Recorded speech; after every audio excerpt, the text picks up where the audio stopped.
Here we go. This is the Skip Bayless Show, episode 88, in honor of the 88, Michael Jerome Irvin, my new teammate on Undisputed. And what a pleasure it has been to reconnect with the 88. We have had some conversations, have Michael Irvin and I. This, as always, is the Undisputed, everything I cannot share with you during the 2.5-hour debate show that is Undisputed. Today, I will tell you why I believe with all my heart and soul that my Dallas Cowboys are still better than the Philadelphia Eagles and that my Cowboys are still going to this year's Super Bowl and not as guests. I will also tell you why my other new teammate, Richard Sherman, and I had a generation gap clash over Roger Staubach. I'll go into detail in just a moment. I will once again correct more revisionist history concerning an incident I was involved in way back in 2012 on First Take on ESPN. I'm sorry, I just can't help myself anymore. I will correct it. I will, as always, answer several of your probing, provocative questions, including one regarding Antonio Pierce and the Raiders. Go, AP, go. But first up, as always, it is not to be skipped. I start with one of your questions. Rudy from Montana asks, since when do you care about moral victories with your Cowboys? You know what, Rudy? You got me on this. You are correct. No moral victories. Yet this week on Undisputed, I never used the phrase moral victory pertaining to what happened at Philadelphia last Sunday. I never said those two words together, moral victory. I did say that my biggest takeaway from Dallas at Philadelphia was the Cowboys are just better than the Eagles. But that was all about eye test. That was all about gut feeling. That was all about instinct. Maybe I was a prisoner of the fourth quarter alone, and what a fourth quarter it was for my Dallas Cowboys. My Cowboys dominated the fourth quarter in ways you will rarely see one team, one good team, dominate another good team at that good team stadium in front of that crazed crowd in a fairly close football game. Just for posterity, I'm going to hit these stats, these fourth quarter stats, one last time because I have never in my lengthy career seen anything like this. My Dallas Cowboys, in the fourth quarter alone at Philadelphia last Sunday, rang up 163 total yards to a grand total of 14 for the home team. 163 to 14. In passing yards alone, it was 151 to 3. Cowboys over Eagles. 151 passing yards to 3 for the Eagles. First downs. My Cowboys piled up 14 fourth quarter first downs. Think about that. 14 first downs just in the fourth quarter to 0 for the Eagles. 14 to 0. And as you know, despite all those opportunities, we managed to cash in for only one touchdown, 6 points. And you know what happened on that fateful 2-point try by my quarterback, Dak Prescott. He bolted right. He had a lane. I thought he was going to score easily. And at the last second, he flinched. Maybe it's because of his career-threatening injury that he suffered a couple of years back. Other injuries he suffered. Maybe he's wised up. But this was for the game. And Dak stuck his toe across the out-of-bounds line. Out of bounds. He hit the pylon. I thought for a moment he had scored until I saw the first replay. And he stepped out of bounds. That cost us the 2 points that would have made it a 3-point game late and easily put us in position to kick the field goal to take it to overtime instead of having to score the touchdown to win the game.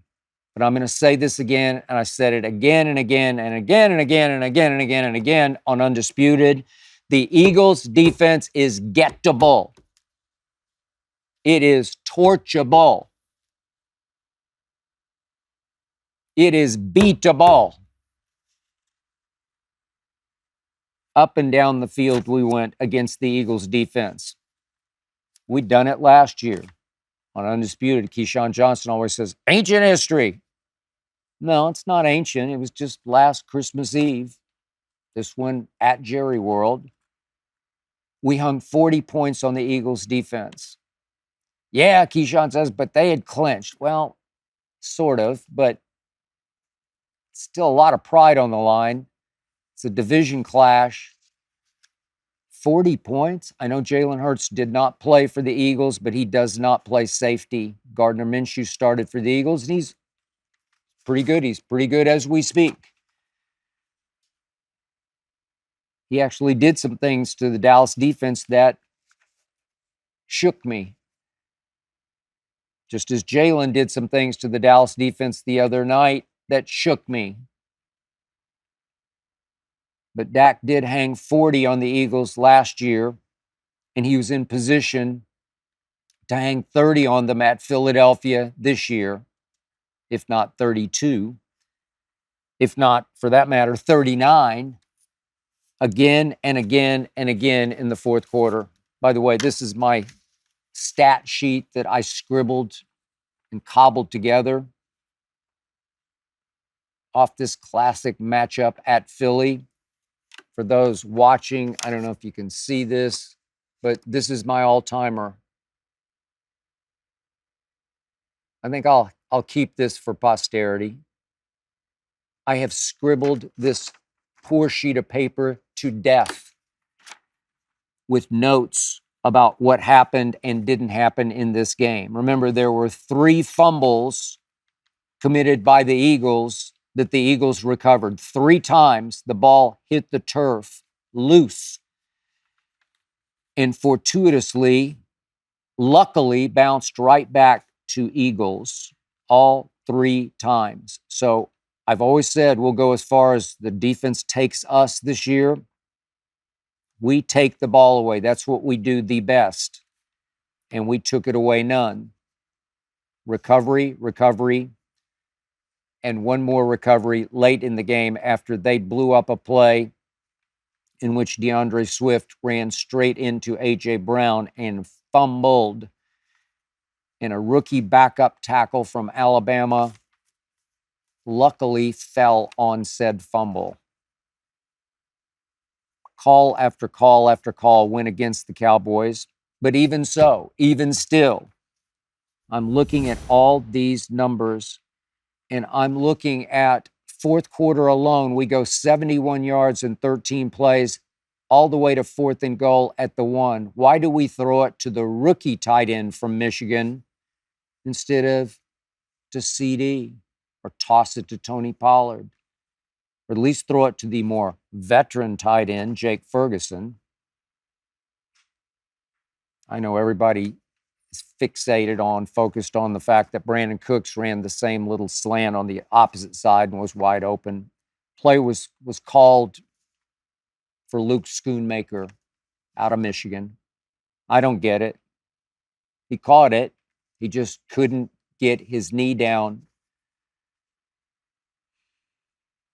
in time for the ball to break the plane. It was very, very close, but we came away with 0 points. Then we had it 1st and 10 all the way down at the Eagles' 31-yard line, and we came away with 0 points. Then we had it, as I've talked about on Undisputed, 1st and 5 at the Eagles' 6 with 27 seconds left. 1st and 5 at the Eagles' 6-yard line with 27 seconds left. No timeouts, but no problem. And we go false start by a player named Tyler Smith, who he could be a Hall of Famer someday.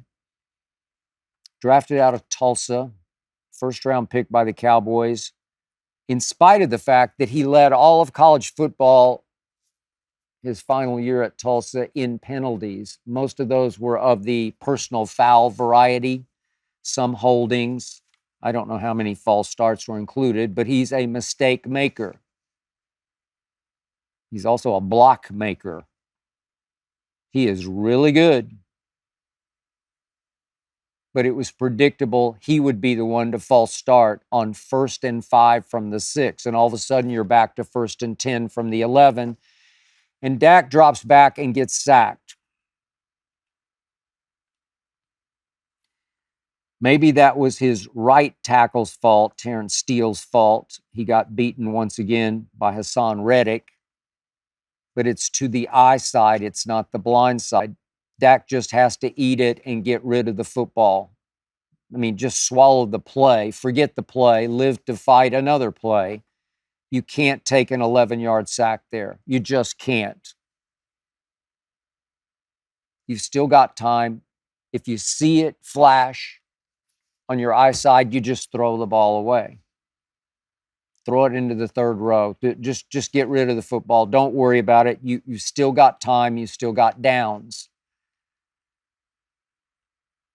So now it's 2nd and 21. Incomplete to Jalen Tolbert. Why are we throwing to Jalen Tolbert? He's caught the fewest balls of any Cowboy receiver all year. Second-year player, obviously. Former third-round pick. I don't know. Why are you throwing it to him? You threw it to him at the end of the previous drive I talked about when it got to 4th and 8 at the 20. You threw it to Jalen Tolbert. I don't get it. CeeDee Lamb caught 11 balls for 191 yards. You have to feature him. You have to give him a jump ball chance to win the game. So now it's 3rd and 21, and they take a delay of game. How do you take a delay at that point? That's on the head coach, play caller, Mike McQuandary, as I call him. That's on him. And all of a sudden, it's 3rd and 26 from the 27. How do you go from 1st and 5 at the 6 to 3rd and 26 at the 27? If you tried to do it, it would be hard to do it, to go that far in reverse. I don't understand the final play call. Okay, so you're going to hit CeeDee at the 5-yard line with like 29 Eagles camped in the end zone? Where do you think he's going to go? He's going to run through how many Eagles? 5 of them? He catches it, flattens, 3 of them tackle him, and he fumbles to end the game fittingly. Okay, so what were my concerns? Obviously, Jalen Hurts drove the Eagles, his first possession, touchdown. Obviously, he got a big break because our rookie kicker kicked it out of bounds on a kickoff, and he got to start at the 40, and he drove it down our throats for another touchdown to get them to 14. And then in the third quarter, he came out when everybody thought he might not come out at all after he'd taken a shot to his knee, his injured knee. From D-Law, laying down the law. I thought a flag should have been thrown on that play against my team. It was the kind of hit that knocked Tom Brady out for a whole season. But Jalen came back, and he came back angry, and he threw 2 touchdown passes in the third quarter on my defense. We'll go as far as our defense takes us, and it allowed Philly to take it all the way to 28 points. It's just too many. I didn't love it, but I knew our offense could move the ball up and down the field on the Eagle defense. gettable, torchable, combustible, beatable. So I'm going to give you this. Is Jalen Hurts a little better playmaker than Dak Prescott? I will give you that. I've always been a Jalen fan since he played for stinking Lincoln Riley at Oklahoma. I just knew he was made of the strongest stuff you can be made of. His football backbone is today unmatched at the quarterback position in my eyes. Just as far as football guts go, playmaking guts, Lamar's in there somewhere. Mahomes is certainly in there. Burrow is in there, but I'll take Jalen over all three. And by the way, I do think Jalen should be the sort of mid-season, if you will, MVP. He's a playmaker. He's got guts. Hall of Fame type guts. MVP type guts. If you gave Jalen Hurts the ball in a similar situation, let's say at Dallas, 1st and 5 from the 6-yard line with 27 seconds left, needing to score a touchdown, I believe Jalen would just figure it out. Well, with that team, they just run 3 straight quarterback sneaks, tush pushes, brotherly shoves. And that's all about Jalen. That's not about getting pushed in the tush. It's just about Jalen's leg strength, his will. You could just run 3 straight quarterback sneaks, if not one, and get it in the end zone. My biggest problem with Dak Prescott is he's really good, except when you need that one play. That one play. I needed one play here somewhere. Just one play. I detailed to you. 14 first downs to 0 for the Eagles, 4th quarter. One play. You got a big chance. You got a pretty good chance. You got a great chance. 1, 2, 3. One time you did get it in the end zone, and then you couldn't get it in the end zone on the 2-point try. One play. Just one play, Dak. I need one, and we win the game. And we become the talk of the NFL because we have arrived. We beat a good team on the road, maybe a great team. Last year's Super Bowl representative of the NFC. 7-1 going into the game, but now, unfortunately, they're 8-1. I just needed one play, and I'm going to say it again about Dak Prescott.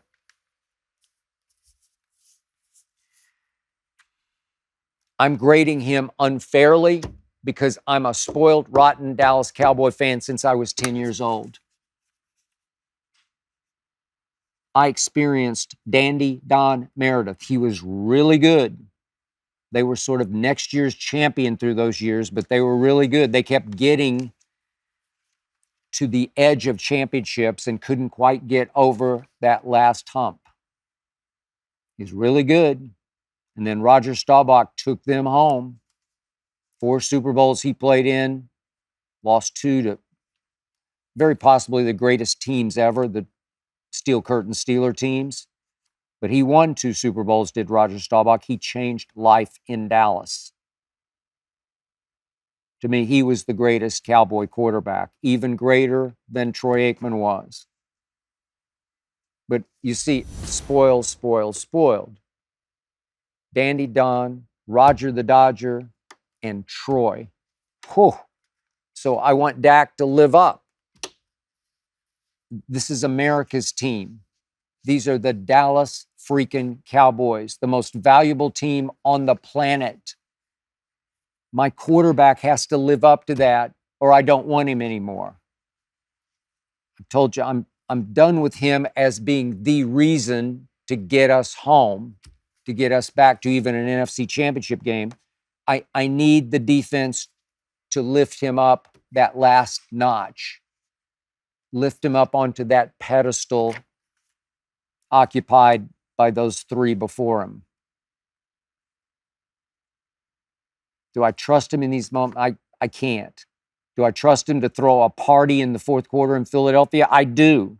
Again, 151 passing yards by Dak Prescott just in the 4th quarter alone, but only 6 points. I just needed one play.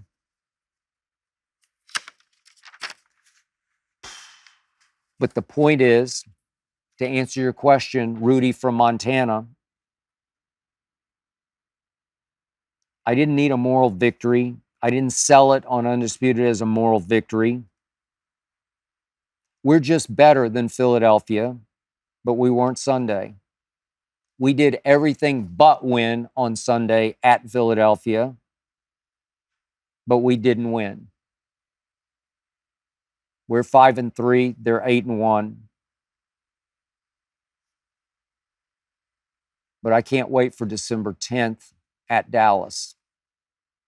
I can't wait to see what's about to happen to my team and their team. I'll leave you with this on this topic, Rudy. We are 11-0 in our last 11 games at home. We've won 11 straight home games, and we have 4 of the next 5 at home. We have the Giants. I think we got that. We go to Carolina is the lone away game in the next 5. I think we got that. We have Washington on Thanksgiving. They can score, but we can score just as well, if not better, and we've got a much better defense. We'll win that game. We have Seattle at home on a Thursday night, the following Thursday. We're going to win that game, and we're going to beat Philadelphia on December 10th. That means we will win 5 straight, while Philly has to navigate this gauntlet. They go to Kansas City. They host Buffalo. Then the 49ers visit Philadelphia for a rematch of last year's NFC Championship game. Then it's at Dallas for Philadelphia. Then it's at Seattle for Philadelphia. I can see them losing 4 of their next 5, those Eagles. Let's say that happens. Let's say we win 5 straight and they lose 4 of 5, and all of a sudden you look up and Dallas is 10-3, and the Eagles are 9-5.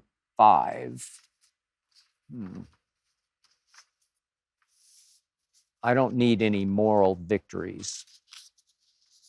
I need victories, and I'm about to have a bunch of them. Thank you very much for that, Rudy.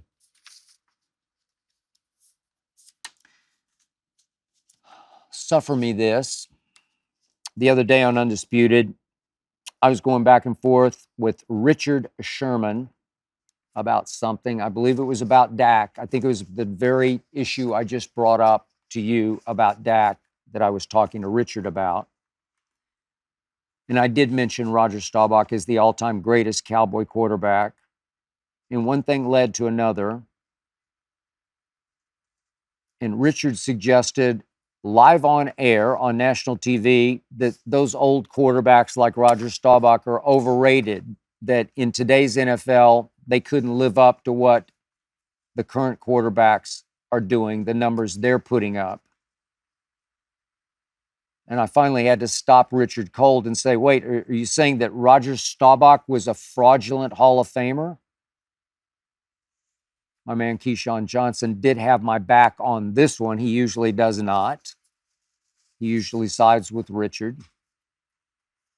But he laughed out loud at Richard and said, Richard, you got to stop, man.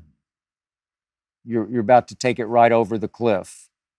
But Richard wouldn't let it go, even off the air. Hit me in the next break with, he's looking up the stats, that Roger Staubach completed only 57% of his passes in his career. I said, Richard, you have no idea what you're talking about. You are barking up the wrong tree, because this one is a redwood. But it dawned on me during that break that I was now caught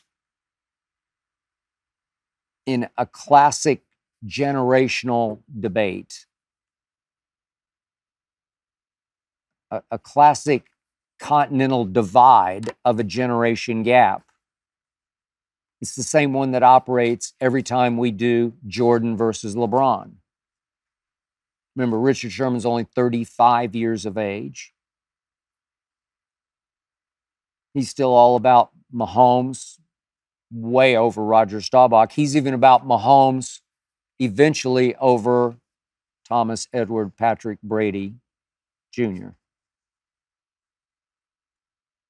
even though Patrick still has 5 more Super Bowls to go to catch Tom.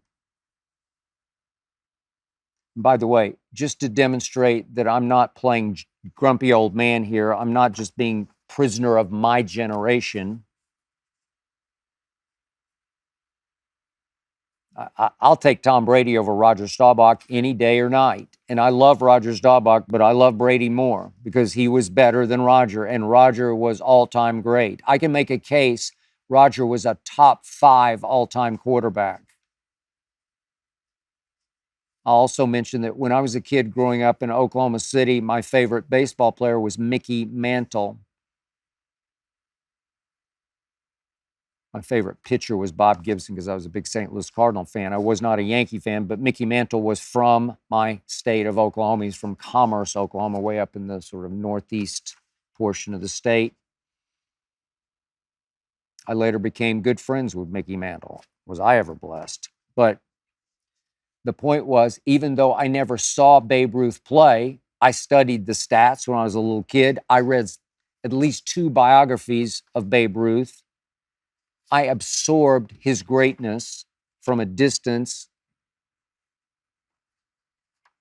as I look back into the past, and it was just clear to me he was greater than Mickey Mantle, and he just was. It has nothing to do with generational when I tell you that Michael Jordan was way better than LeBron James. Nothing to do with generational. It's just that he won 10 scoring titles to LeBron's 1. As you know, he was 6-0 in finals with 6 finals MVPs. He even won a Defensive Player of the Year, did Michael Jordan. He was the coldest-blooded basketball assassin you can imagine. While LeBron can actually be too nice of a guy. LeBron has had his moments of unclutchness. I don't believe LeBron was born with the clutch gene that Michael lived on.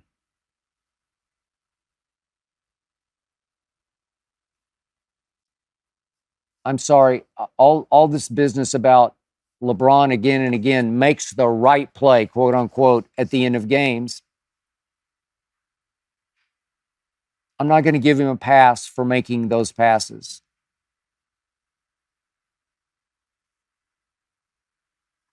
He just doesn't trust himself at the late game free throw line. No player in basketball has missed more late and close free throws since he came into the league than LeBron has.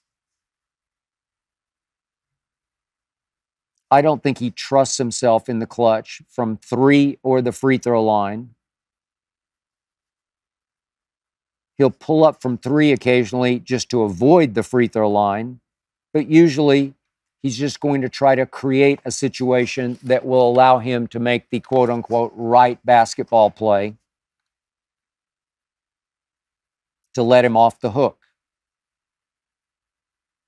The other night, last Monday night at Miami, here we go again.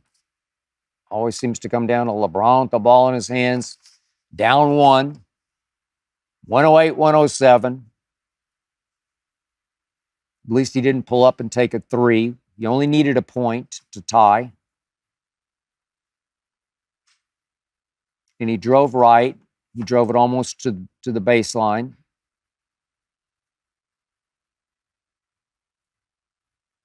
Jimmy Butler was guarding him. He's bigger and stronger than Jimmy Butler is. Jimmy's a really good, savvy, hard-nosed defender, obviously. Bam was lurking. So all of a sudden, LeBron rises and jump passes across the lane all the way to the far corner to Cam Reddish, a new Laker, who, by the way, at that point was 1 for 12 from 3 so far as a Laker through the first 6 games. 1 for 12. You want Cam Reddish taking the last shot? I don't. I want LeBron taking the last shot because I know what Michael would have done in that situation, and I'm talking about Michael Jordan. He would have taken one hard dribble right. He would have gotten Jimmy leaning a little to his left, and Michael would have crossed over and hard dribbled him back onto his heels and then probably pulled up somewhere near the free throw line, as he did that one night. I was there in the front row at Utah, Game 6, 1998 finals. Michael would have pulled up and taken that shot. Would he have made it?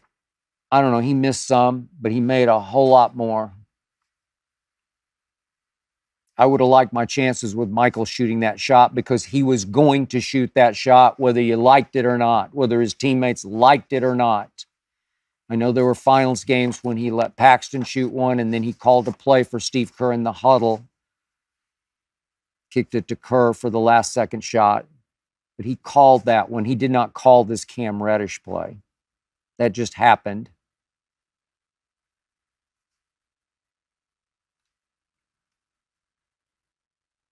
Jordan's going to take that shot. LeBron,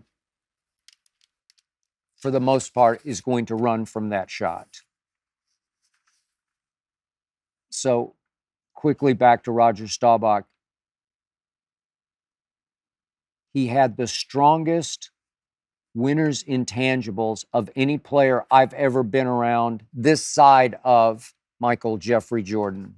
I had the pleasure, honor, blessing of covering them both and getting to know both. As I mentioned, Roger took hold of the reins in Dallas and changed life for a team that was perennially next year's champion. Roger was captain comeback. In my life, I've never seen a player who could stink for 3 quarters and then take over the 4th quarter and get the game home. Never seen anything like it before. He was, in his first few years, Roger the Dodger, because he was the best running quarterback in pro football. Over his first 2 years as starter in Dallas, he averaged over 8 yards a carry. He was the Heisman winner at Navy, but then he served his hitch in the Navy, served in Vietnam, fought in Vietnam, didn't get to the league until he was 27 years of age. 4 times he led the NFL in passer rating. 3 times he had the lowest interception rate in the NFL. 1 year he did lead in touchdown passes, even though that was as balanced an offense under Tom Landry as you could get. Roger Staubach went 11-6 in the playoffs. 11-6, 2-2 in the Super Bowls, as I mentioned. Dak Prescott is 2-4 in the postseason and has never played in so much as an NFC Championship game.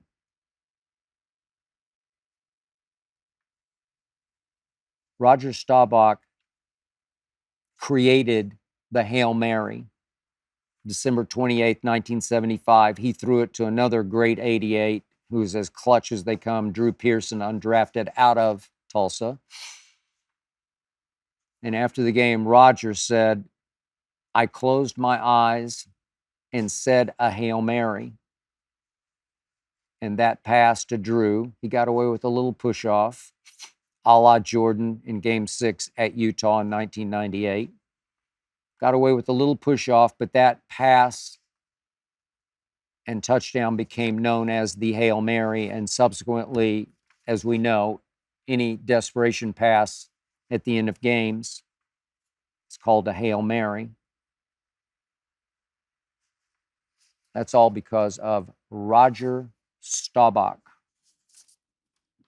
This is from Gregory from New Jersey, who asks, "Do you still keep all your clocks on East Coast time?" We do. We just had to switch them all. Obviously, daylight savings time kicked in. I'm going on 8 years of living on East Coast time on the West Coast in Los Angeles. I do it because for the previous 16 years at ESPN, I got up every day at 5 o'clock. 5 o'clock seems like the start of the day to me.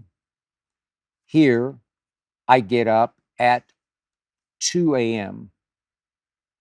because I have to. Obviously, our show starts a half hour earlier than First Take does. So I'm actually a half hour behind when I wake up at 2 a.m. There's no way I'm going to wake up at 1:30 because that's just unholy to me. 2 a.m., I trick myself into believing, oh, they're all up in the East at 5, so I got to jump out of bed and here we go.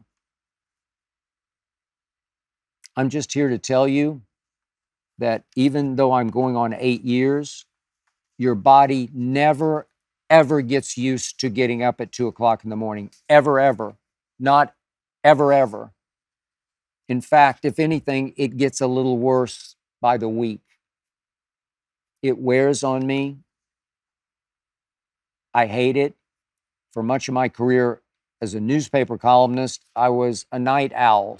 I worked late at night. I stayed up very late. I slept and got up at 9 or 10 in the morning. And now I get up at 2 a.m. Unholy. It's a severe price to pay for a show that I love to do. Undisputed is the most fun I've ever had in my career. So I just continue to trick myself into saying it'll be okay. This is JC from Iowa. What does your grocery and shopping list look like each week? Well, it's pretty short on both counts because I have settled in with having all of my meals made by a chef, not a live-in chef, but we have a chef make and then deliver the meals once a week, a lunch and a dinner for every day. I have some salmon, I have some turkey, I have a little chicken. Side dishes are broccoli, a little spinach occasionally, and always a little rice. I live on those meals for the most part, but we order from Amazon on a weekly basis. Protein shakes. I bring one in, as I've said, every morning here to the Fox lot, to my dressing room. It's my breakfast. Muscle milk, 40 grams of protein. I tend to live on protein bars, Quest bars, Bear Bells bars, Nature Valley bars, peanut butter flavor. So we order those from Amazon, as we do Diet Dew, the breakfast of champions, the nectar of the gods. I have one a day and we order them from Amazon. All of this I know is pretty boring, but I do not apologize because I must tell you, I really like what I eat and what I drink. This is Hal from New Orleans. How impressed were you with Antonio Pierce and the Raiders after less than 1 week on the job? Well, obviously, extremely, but I'm biased. In my days on First Take, I worked closely with Antonio Pierce. He was an analyst who came in often during football season on First Take. Knew the game inside and out. In those days, he was coaching high school football, eventually became the head coach at a powerhouse school out here with a great tradition called Long Beach Poly. So he had some head coaching experience before he went with Coach Herm to Arizona State to be defensive coordinator. Antonio Pierce really knows football. There's no showmanship in his game on television. He was a hardcore analyst with deep conviction about what he believed. Antonio Pierce is a natural-born leader. He's also a natural-born Raider, having grown up out here in Compton, straight out of Compton, during the days of the L.A. Raiders. Born to be a head coach of the once Oakland Raiders, the L.A. Raiders, the Las Vegas Raiders. My pet peeve about the hiring of NFL head coaches is that being a coordinator in college or pro football does not qualify you in any way, shape, or form to be the general, to be the commanding officer, to be the CEO of a franchise. In no way, shape, or form. I've known so many assistants, good guys, great coordinators, great play callers on offense and or defense. Couldn't run the show, not natural born leaders. I won't name names, but you know them. They come and they go. Owners fall right into the trap of, oh, he's the hot coordinator. No, he was calling plays for Tom Brady. His name's Josh McDaniels. Oh, he's calling plays. Oh, he's calling for Tom Brady. How many Brady products got jobs in this league and then failed? Josh McDaniels got 2 jobs in this league and failed miserably in Denver and then Las Vegas.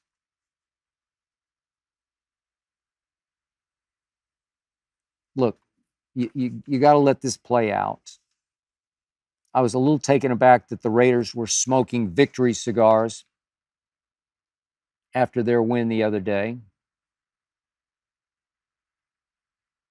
But it shows you just how excited that team was to get out from under Josh McDaniels. It shows you that there was such a huge sigh of relief in that locker room that they wanted to celebrate. Ding dong, the witch is dead. No more Josh McDaniels. Just a gut feeling from having been around, worked around, sort of lived around Antonio Pierce. He's a keeper. He's a leader. He's a difference maker who will rise above one side of the ball or the other side. He's a defensive coach who I think was born to be a head coach, especially of this franchise.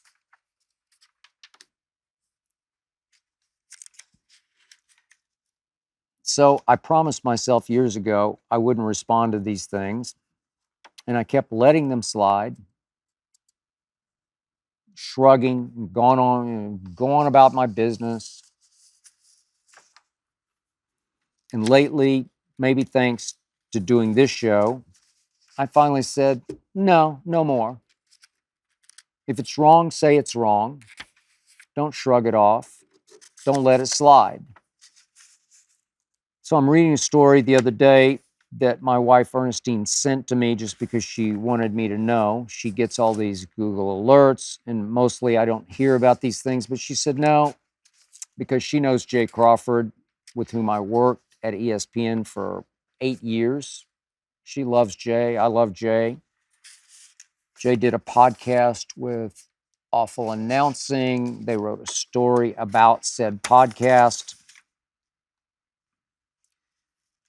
And Jay said a lot of nice things about me, which I deeply appreciate because that is reciprocal. He's a great human being and very good on television, and did not a good job. He did a great job of moderating what we used to call First and 10 in the early days of our debate on cold pizza, which segued up to Bristol, to First Take, which was still cold pizza disguised as First Take.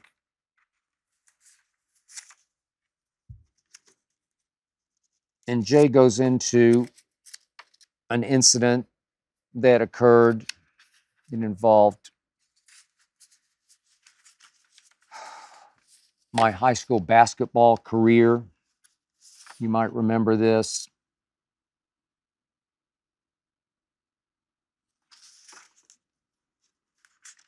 I'm going to make sure I don't miss any quotes here before I go into the details of this.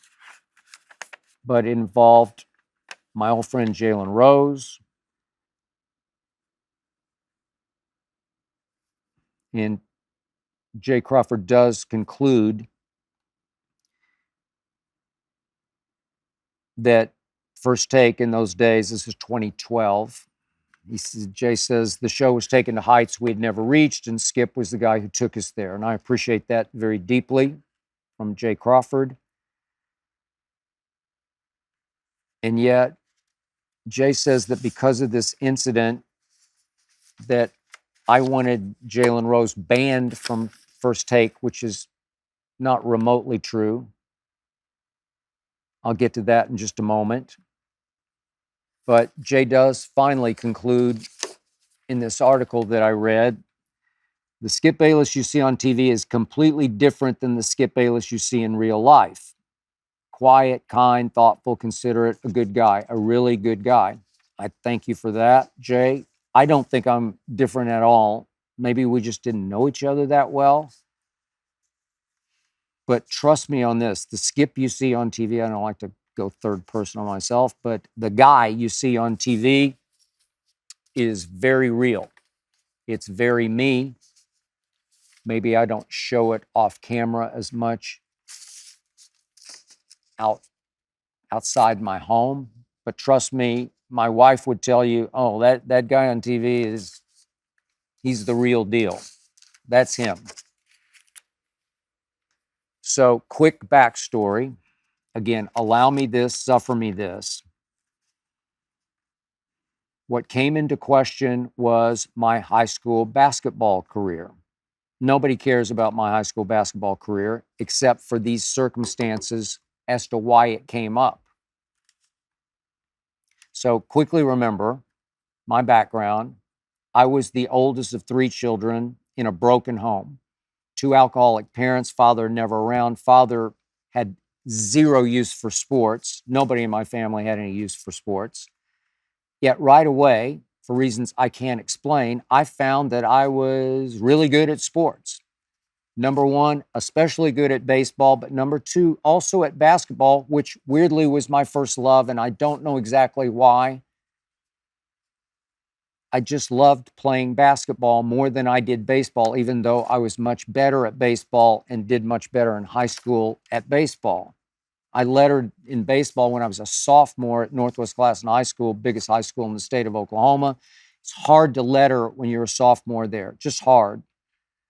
But I did, and then by the time I was a junior, I started every game my junior and senior year, obviously, mostly at shortstop my junior year. I was a catcher by trade. I was a catcher all the way up because I could throw, so I played catcher my senior year. But in basketball, I was actually explosively good in 8th and 9th grade. In 8th grade, I've mentioned this before, but you can look it up or ask somebody about it. Taft Junior High School probably had 1,500 kids. It was a huge junior high school, only 2 grades, 7th and 8th. I was chosen Athlete of the Year in 8th grade at Taft, mostly because of, if not all, because of basketball. I had an 8th grade basketball coach named Jay Stevens who just loved me, and he just believed in my talent, so he kept me after school every day starting the first day of school in 8th grade to shoot 3-point shots when there was no 3-point line. Don't ask me why, but I would stand for an hour at a time and he would rebound for me and I would shoot threes and just bomb them. There's no 3-point line. But he thought I could shoot and thought it would work. And so that's what he wanted me to do, run and launch. And that's what we did all our 8th grade year. I wound up the last game at a school called John Marshall, which I'll get right back to in just a second. I scored 21 in our final game, 8th grade at John Marshall. I went to a summer camp soon after my 8th grade year, before 9th grade, in Oklahoma City, but kids came from all over Oklahoma and Texas for that camp. and I was voted MVP. I still have the story. I've used it in a story that I wrote called Here I Am for our website here at Fox Sports.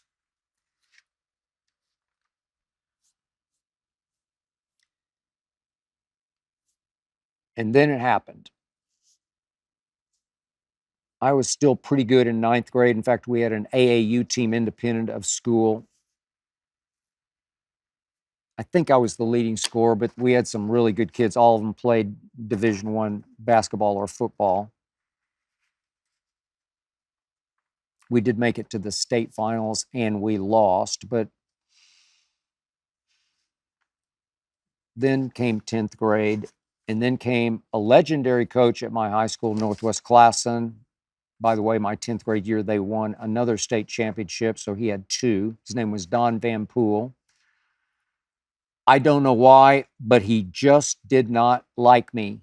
I think he liked me okay as a kid, but he did not like my game. I was run and pump. He wanted me to be a point guard to distribute, and I had no capability. I was strictly a shooter, not a passer. I had no capacity for passing. I couldn't see it and pass it before it happened. I had zero LeBron in me. And right away, he demoted me and demoted me and demoted me some more. He destroyed my confidence.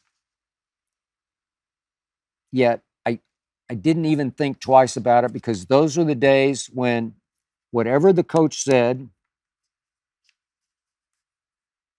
you shut up and you did. If he told you you were bad, you were bad. If I'd had a dad or a big brother, I think I would have thought differently, because I think I would have started challenging the legendary coach. I think I would have taken a stand against him, but I did not. So I muddled and struggled through my sophomore and junior years, going nowhere. But by the time we got to senior year, I was convinced, I was just sure I was going to start for a team that was loaded. We had 3 Division I scholarship players that year. 2 had just left the previous year and went to Kansas State on scholarship. Steve Mitchell, the great Steve Mitchell, and John Cheatham. It's a loaded program. We were always 1 or 2 in the state. So obviously, Don Van Poel did not need me, but I was pretty sure I was going to start. And then it happened. He had brought in his son, aptly named Donnie Van Poel. And when we got to game number 1, Don Van Poel announced that Donnie was going to start clearly ahead of me. I was devastated. I was disillusioned. I lost more confidence. He used me as a 6th man for defensive purposes, but he made it clear to me if I shot and missed, I would be sitting over by him in a heartbeat. I did start 3 games that year. I verified this with my teammates. 1 at home, 2 in holiday tournaments that we played away. I started because he was down on Donnie for some reason. I don't know. I was a better defender than Donnie, but I was the designated defender. I had 1 good game my whole senior year. It was at home just before Christmas against Daryl Porter's Southeast Spartans. You might remember Daryl Porter if you're a hardcore baseball fan, because he was the World Series MVP. He was the 4th pick in the draft by the Brewers originally, wound up with the Kansas City Royals, then the St. Louis Cardinals. Had a rough life, had cocaine issues, died of a cocaine overdose, but he was a great player. And I had 1 good game against him. He was the leading scorer in our conference easily in basketball. He's also a great football player, great high school quarterback. But I took him for most of the game with lots of help, but I took him, we just played straight up help man. And if memory serves, and I might not have this exactly right because I don't have this box score, I'm sure somebody could find it, but I'm pretty sure Daryl scored only 5 points that night at our place, while I scored 5 points for us. So I equaled Daryl Porter, and that was kind of the height of my basketball career. We did go on to the state finals and lose. I played decreasingly down the stretch. I wound up more and more in the doghouse because I was not needed. So it came in the early days of Twitter. Back in those days, I forget what the character limit was, but you could get like 3 little sentences in. I was tweeting about Russell Westbrook struggling to become a point guard when he was more of a scorer. And I mentioned that I had also struggled and failed to become a point guard in high school, and that I did play for a team. I did start for a team that lost in the state finals. Well, I didn't have enough room to explain that I only started 3 times, but obviously my pride's a little on the line there. But I did start for them. I did start 3 games, but that was all the space that we had. So some website picked up on it and went back to find that I averaged 1.4 points a game. I knew this full well because I was the sports editor of the yearbook, out of which they found that because I put that in. I put our stats in for my senior year's yearbook. When I first saw those stats, I was actually shocked that I averaged 1.4 because I played so many bits and pieces in games in which I didn't shoot a lick. I mean, I never tried one shot that I couldn't even imagine how I averaged 1.4. But the point was that before the next day's show, we did have a new showrunner, a great friend of mine, champion of mine, named Jamie Horowitz. And he and I discussed before the next day's show, should I respond about the 1.4 points? I said, I'd be happy to. And he said, it's not that big a deal. Nobody cares, which they don't. Jamie said, just leave it alone. So I'm out on national TV, and Jalen Rose was in that day to be one of my debate partners. And right out of the box, he confronts me on air with 1.4 points. Also in the tweet, I forgot to add, I mentioned that once upon a time, before I tried to become a point guard, I thought I was Pistol Pete Maravich because he was my hero. He was back in my 8th and 9th grade days, he was it. And I thought, well, I'm the next Pistol Pete. Did I ever get that wrong? So Jalen starts calling me on air Water Pistol Pete, which is funny and true. I ended up in high school being a Water Pistol Pete. But I couldn't respond the way I usually do because I told our showrunner, Jamie, I would not respond. So I was blindsided and caught off guard by it. And Jamie thought I did the right thing in just being pretty tight-lipped and shrugging it off, and we moved along. But he said, why don't you sit down with Jalen? That was after the show. Talk through it with Jalen, and then maybe you guys can talk it out on air tomorrow. So I did sit down with Jalen. I told him my background in basketball. He seemed amenable to it, blah, blah, blah. We go back and forth, and we seem to have it all pretty much on the same page. And we agreed the next day we would talk through it. And right away on television the next day, which Jay Crawford does not point out in the Awful Announcing podcast, Jalen attacked me again. Water Pistol Pete. I thought it was a little bit of a low blow, but I just threw up my hands. It went nowhere. It went off the rails and gave it up. But trust me on this, in no way, shape, or form did I ever say Jalen Rose can never come back on First Take. I did not care. Trust me on that. I never said a word. Maybe Jamie banned him from First Take. I have no idea, but I never heard anything about that. And Jay says in this interview that somehow I banned him. Nope, I did not. I didn't care. And I remained friendly with Jalen, and I'm sure we had him on before, after that, because I'd had him on so many times before. So a couple of days later, the Oklahoman in my hometown of Oklahoma City did a story on the controversy and called some of my ex-teammates, one, my friendly rival from 7th grade on, named Bruce Scott, who went to University of Oklahoma on a combination basketball golf scholarship, was All-State that year along with Ron Romborg on our team, first team All-Staters.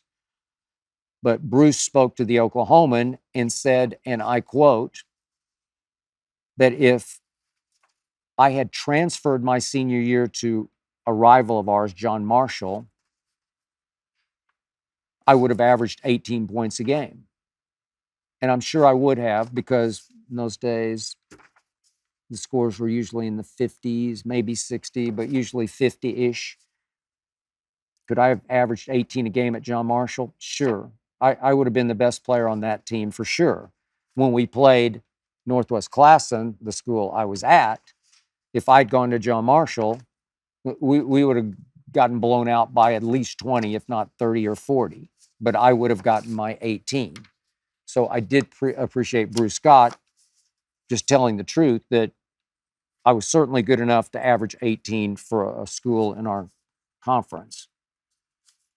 And then I come full circle back to Roger Staubach, who, by the way, was all-state in basketball in Ohio at Moeller High School in Cincinnati. I've mentioned this before, but I'll conclude with it again. The year Roger retired from the Dallas Cowboys because of concussion syndrome at age 38, he played basketball many afternoons at a place called the Aerobic Center in Dallas. I also went there and also played a lot of basketball there. We were in a couple of 5-on-5 games on opposite sides. He came over after one of them and said to me, he was just trying to be a really nice guy because he's the nicest guy ever. He said, man, that's the hottest I've ever seen anybody. I appreciated that. A couple of weeks passed. One day, Roger and his friend were in the gym, and I was with Pat Toomey, who also had played for the Cowboys, went to my school, Vanderbilt, played freshman basketball there. Pat's 6'6", and Roger and his friend, they're both 6'2"-ish, said, let's play 2-on-2. Okay, great. So Pat and I are picking and rolling because we know each other's games, and I am like crazy hot, and we just blow them out 3 straight games, and Roger was not happy. He was as crazy competitive as anyone I have ever been around, including Jordan. And he set up a rematch for that next Friday. And when I came for the rematch, he had closed the whole aerobics center area and court just for us. Had a couple of people from his office there to watch. And for his new teammate, Roger brought Cliff Harris, now in the Pro Football Hall of Fame, a great safety for Roger's Dallas Cowboy teams, for all those Super Bowl teams. And Roger brought Cliff Harris to guard me. That's why he brought Cliff Harris. Cliff didn't really like me because I'd written some things Cliff did not love. So now I had a future Hall of Famer guarding me, a safety whose nickname was Crash Harris. And Roger and Cliff did beat us that day, beat us soundly that day. And I didn't care because, trust me, that was the highlight of my basketball life, the highlight of my basketball life. And that 2-on-2 game was something that I thought about all through that controversy those days at ESPN. And finally, this is from Oliver from New York, New York, who asks, would you ever wear a LeBron jersey on air again? I mentioned in last week's podcast in discussing Halloween that I had once upon a time at ESPN, I think it was 2007 or 8, not sure which one, I dressed up for Halloween on air as LeBron James. Back in his Cleveland days, I wore the headband, I wore the jersey. I actually took a real live brick into the studio and acted like I was shooting a brick in honor of LeBrick James. I did that once upon a time. I will not do that again. I will never dress as LeBron for Halloween again. I did it once, and it will stand alone. So the only way I can imagine ever wearing a LeBron jersey on air is if I lose a bet. And I certainly don't plan on losing a bet this year concerning LeBron James, because I picked his Lakers to win it all. So I will not be betting against myself.